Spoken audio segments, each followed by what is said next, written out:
Now you are all going to be really relieved to find out that this full moon is much more optimistic, much happier, much lighter. Yes, because this new moon in Scorpio has been heavy, hasn't it? It's been absolutely demanding of the emotions. The next full moon on Tuesday, full moon in Taurus, will enable you to really concentrate on relationships that are close to you in your home and your surroundings. And it will also let you resolve those relationships if you've got any conflict.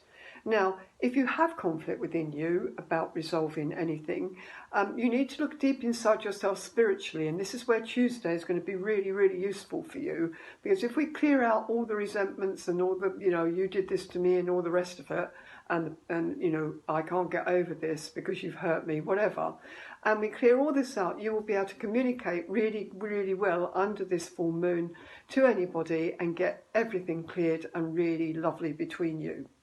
It's a time to remember your parents, it's a time to remember your grandparents, it's a time to give and take and support and feel supported by people. It's a very optimistic time which will allow you to fulfill your dreams. If you've got anything that is in the background that you've been trying to have happen to you in your life for ages, you're going to be able to pull it off. Materially, you could do very well if it's spiritual stuff you're working with, get a win for, or through your work if it's spiritual, but you will need to look at any conflict within you, and that will require some quiet reflective time. So let me see if there's anything else. Courage, strength, foresight, determination.